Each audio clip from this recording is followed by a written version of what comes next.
Morning class. हम पढ़ रहे थे आपकी आरोह की पुस्तक गद्य भाग में नमक का दारोगा।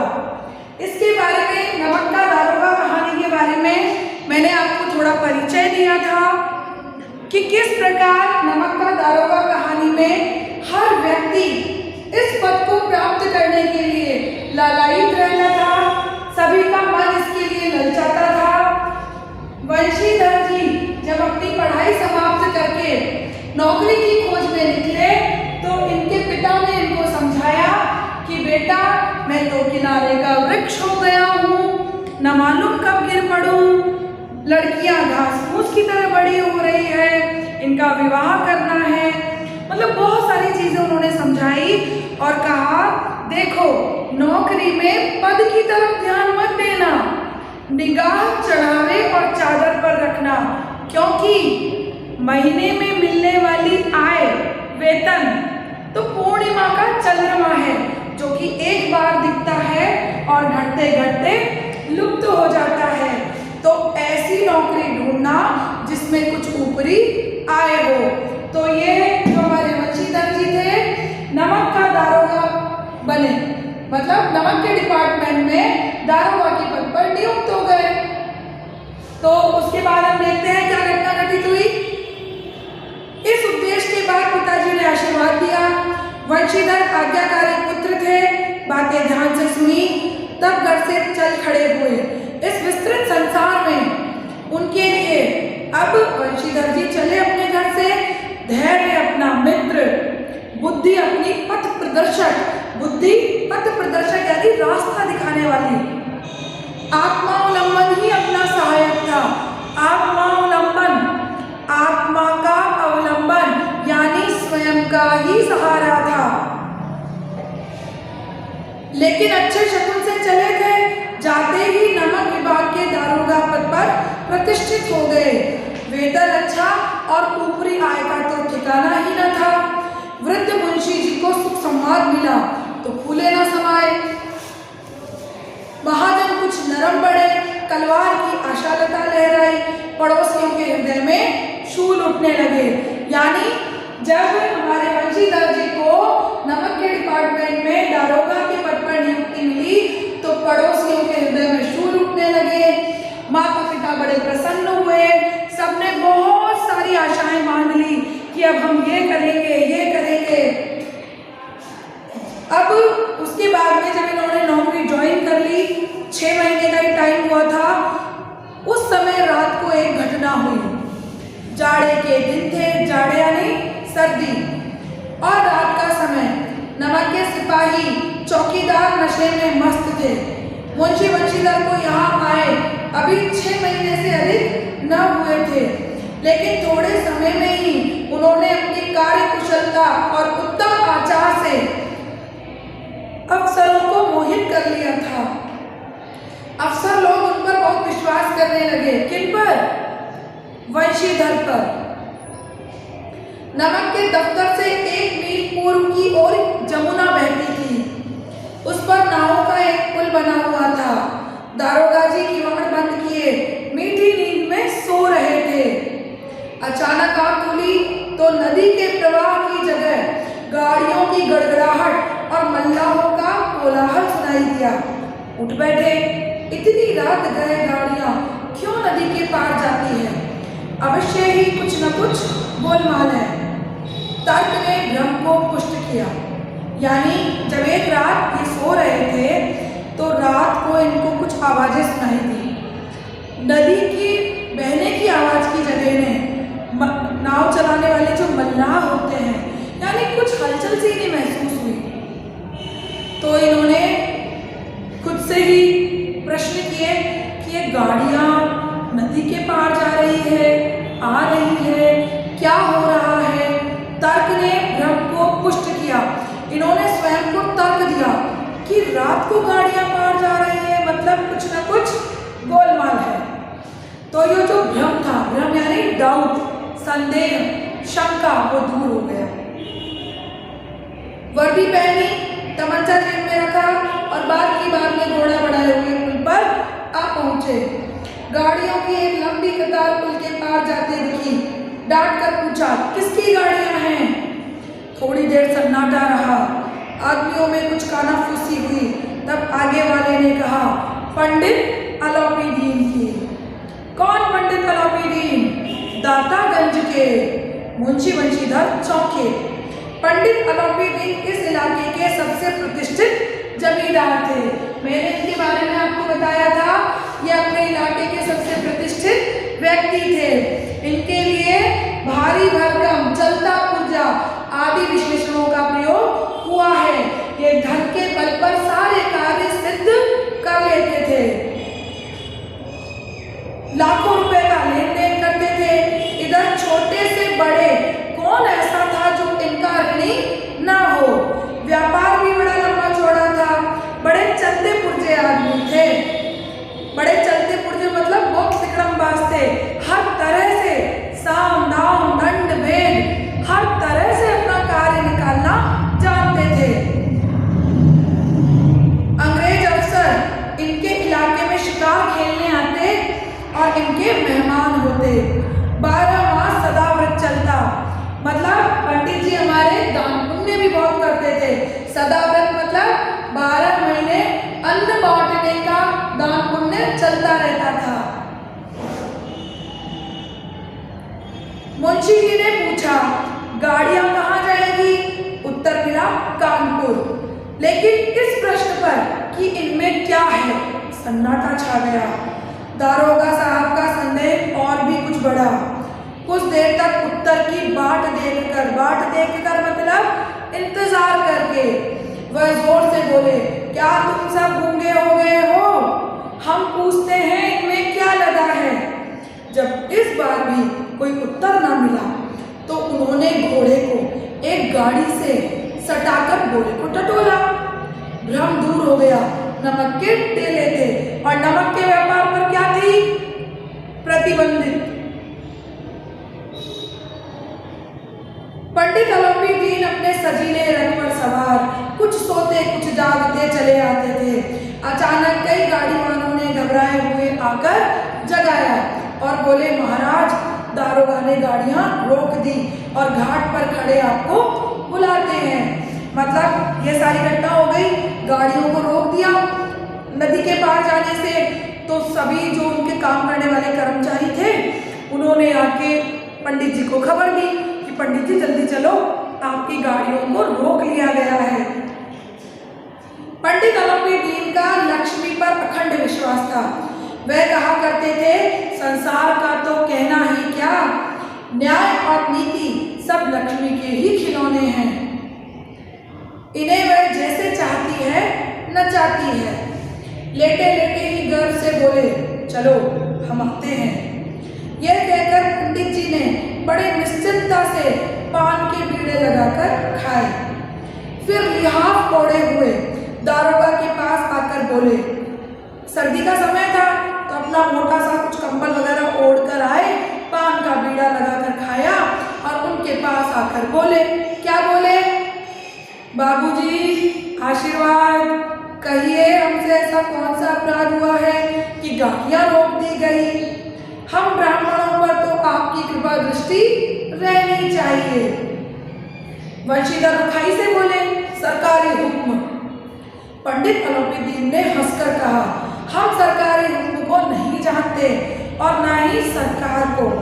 हमारी सरकार तो आप ही है। हमारा और आपका तो घर का मामला है। हम कभी आपसे बाहर हो सकते हैं? आपने व्यर्थ का कष्ट उठाया। यह हो नहीं सकता कि इधर से जाएं और घाट के देवता को भेंट न चढ़ाएं। मैं तो आपकी सेवा में स्वयं ही आ रहा था। वंशीधर पर ऐश्वर्य की मोहिनी वंशी का प्रभाव न पड़ा। ईमानदारी की नई उमंग थी। कड़क कर बोले, हम उन नमक हरामों में नहीं हैं जो कौड़ियों पर अपना ईमान बेचते फिरते हैं। आप इस समय हिरासत में हैं। आपका कायदे के अनुसार चालान होगा। बस मुझे अधिक बातों की फुर्सत नहीं है। जमादार बंधु सिंह, तुम इन्हें हिरासत में ले लो, मैं हुक्म देता हूँ। यानी दारोगा पद पर हमारे बंशीधर जी नए नए नियुक्त हुए थे। ये थे बड़े चलते पुर्जे आदमी, अलोपीदीन को क्या लगा कि ये नया नया नमक के डिपार्टमेंट में इंस्पेक्टर आया है, तो शायद मैंने इसको रिश्वत नहीं दी, इसका हिस्सा नहीं दिया, इसीलिए इसने मेरी गाड़ियाँ रुकवा दी। तो कोई बात नहीं, हम इनको इनका हिस्सा दे देंगे। और तभी उन्होंने ये पंक्ति बोली कि ऐसा नहीं हो सकता कि यहाँ से निकले और घाट के देवता को भेंट न चढ़ाएं। पंडित अलोपीदीन स्तंभित हो गए, मतलब एकदम शांत हो गए, चौंक गए। गाड़ी वालों में हलचल मच गई। पंडित जी के जीवन में कदाचित मतलब शायद ही ये पहला अवसर था कि पंडित जी को ऐसी कठोर बातें सुननी पड़ी। बदलू सिंह आगे बढ़ा। बदलू सिंह तो खुद की उसकी सिट्टी पिट्टी गुम हो रही थी कि कैसे वो जाए और पंडित अलोपीदीन को हथकड़ियां पहना दे। बदलू सिंह आगे बढ़ा, किंतु रौब के मारे यह साहस न हुआ कि उनका हाथ पकड़ सके। पंडित जी ने धर्म का ऐसा निरादर करते पहले कभी न देखा था। विचार किया कि अभी उदंड लड़का है। कौन सोच रहा है ये? हमारे अलोपीदीन जी। अलोपीदीन ने सोचा अभी नादान लड़का है, नया नया नौकरी में आया है, इसीलिए इस प्रकार का व्यवहार कर रहा है। माया मोह के जाल में अभी नहीं पड़ा, अल्लड़ है, झिझकता है। बहुत दीन भाव से बोले, बाबू साहब ऐसा न कीजिए, हम मिट जाएंगे, इज्जत धूल में मिल जाएगी। हमारा अपमान करने से आपके क्या हाथ आएगा? हम किसी तरह आपसे बाहर थोड़े ही हैं। वंशीधर ने कठोर स्वर में कहा, हम ऐसी बातें नहीं सुनना चाहते। अलोपीदीन ने जिस सहारे को चट्टान समझ रखा था, अलोपीदीन ने किस सहारे को चट्टान समझ रखा था? लक्ष्मी जी को। अलोपीदीन को लक्ष्मी जी पर अखंड विश्वास था। उन्हें लगता था धन के बल पर सारे कार्य सिद्ध किए जा सकते हैं, तो उन्हें लगा ये चट्टान को खिसक रही है। जिस सहारे को चट्टान समझ रखा था वह पैरों के नीचे से खिसकता हुआ मालूम हुआ। स्वाभिमान और धन ऐश्वर्य को कड़ी चोट लगी। यानी अलोपीदीन का एक रुआब था, रुतबा था, उनकी एक साख थी। तो उन्हें लगा अगर मुझे गिरफ्तार कर लिया गया तो ये तो बहुत मुसीबत हो जाएगी। किंतु अभी तक धन की सांख्यिक शक्ति का पूरा भरोसा था। धन की सांख्यिक शक्ति मतलब धन का जो संख्या बल है, मतलब इन्हें लगता था कि जो कार्य 1000 रुपये देने से नहीं हो सकता, शायद 5 से नहीं तो 10,000 से अवश्य हो जाएगा। अपने मुख्तार से बोले, लाला जी 1000 के साहब, 1000 के नोट बाबू साहब को भेंट करो। आप इस समय भूखे सिंह हो रहे हैं। मतलब उन्होंने अपने एक कर्मचारी को आदेश दिया कि हमारे बाबू साहब को 1000 रुपये दो, अभी इस समय ये भूखे शेर हो रहे हैं। वंशीधर ने गर्म होकर कहा, 1000 नहीं 1,00,000 भी मुझे सच्चे मार्ग से नहीं हटा सकते। धर्म की इस बुद्धिहीन दृढ़ता और देव दुर्लभ त्याग पर मन बहुत झुंझलाया। दोनों शक्तियों में संग्राम होने लगा। धन ने उछल कर आक्रमण करने शुरू किए। 1 से 5, 5 से 10, 10 से 15 और 15 से 20,000 तक नौबत पहुंची। किंतु धर्म अलौकिक वीरता के साथ इस बहुसंख्यक सेना के सम्मुख अकेला पर्वत की भांति अटल अविचलित खड़ा था। मतलब क्या हुआ? उन्हें लगा अलोपीदीन को कि 1000 रुपये इन्हें दे देंगे तो काम हो जाएगा। अब दोनों शक्तियों में संग्राम होने लगा। कौन कौन सी शक्तियों में संग्राम होने लगा? धन और धर्म की। धन की शक्ति थी अलोपीदीन की और धर्म की शक्ति थी मुंशी वंशीधर की। तो धन पहाड़ के समान अकेला अविचलित खड़ा था और इधर धन उछल कर वार कर रहा था। जैसे हमने पुराने धारावाहिकों में देखा है, इधर से भी बाण चलता है, इधर से भी बाण चलता है, और जिसका बाण सर्वाधिक शक्तिशाली होता है वो रह जाता है और जिसका कमजोर होता है वो समाप्त हो जाता है।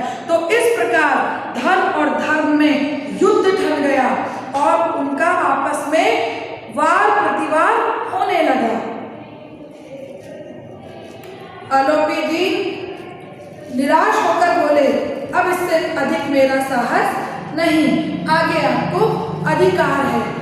1000 की रिश्वत से अलोपीदीन 20,000 की रिश्वत तक पहुंच गए। पर जब उन्होंने देखा कि अभी भी वंशीधर दिख नहीं रहे, अपने धर्म से, कर्तव्य से विचलित नहीं हो रहे, तो उन्होंने कहा मैं इससे ज्यादा नहीं दे सकता, अब आपके जो समझ में आए वो कर लो। वंशीधर ने अपने जमादार को ललकारा। बदलू सिंह मन में दारोगा जी को गालियां देता हुआ पंडित अलोपीदीन की ओर बढ़ा। पंडित घबराकर 2-3 कदम पीछे हट गए। अत्यंत दीनता से बोले, बाबू साहब, ईश्वर के लिए मुझ पर दया कीजिए, मैं 25,000 पर निपटारा करने को तैयार हूँ। 20 से कितने पर आए? 25 पर। असंभव बात है। वंशीधर ने क्या कहा? असंभव। 30,000 पर किसी तरह भी संभव नहीं। क्या 40,000 पर भी नहीं? 40,000 नहीं, 40 लाख पर भी असंभव है। बदलू सिंह, इस आदमी को अभी हिरासत में ले लो, अब मैं एक शब्द भी नहीं सुनना चाहता। धर्म ने धर्म को पैरों तले कुचल डाला। जिस प्रकार राम रावण में युद्ध हुआ और हमारे राम जी ने धर्म को विजय दिलवाई, उसी प्रकार जब धर्म और धर्म में युद्ध ठना तो धर्म विजय हो गया। अलोपीदीन ने एक हष्ट-पुष्ट मनुष्य को हथकड़ियां लिए हुए अपनी तरफ आते हुए देखा। चारों ओर निराश और कातर दृष्टि से, कातर मतलब कि अब मैं क्या करूं, कुछ मतलब दीनहीन भाव से। इसके बाद एकाएक मूर्छित होकर गिर पड़े। हमारे जो अलोपीदीन थे वो मूर्छित होकर गिर पड़े। मूर्छित यानी बेहोश। सबसे बड़ी बात थी, जो अलोपीदीन थे वो एक प्रतिष्ठित व्यक्ति थे। आज तक उनके जीवन में इस प्रकार की घटना नहीं हुई थी। तो अपने स्वाभिमान को, अपनी इज्जत को दांव पे लगता हुआ देखकर और जब उन्हें लगा मैं निरुपाय, कुछ नहीं कर पा रहा हूँ, यह सब देखकर उनके दिमाग ने काम करना बंद कर दिया और वे मूर्छित होकर गिर पड़े। बेटा, आपको यहाँ तक के पाठ का अध्ययन करना है। जो प्रश्न मैं आपको ग्रुप में शेयर करूँगी वो आपको करने हैं। आपको अपना वर्क कंप्लीट करके ग्रुप में शेयर करना है, जिससे मैं आपकी अटेंडेंस ले सकूं। और जो इसके आगे का पाठ है, इसके आगे की कहानी है, उसे हम नेक्स्ट क्लास में देखेंगे। तब तक के लिए धन्यवाद।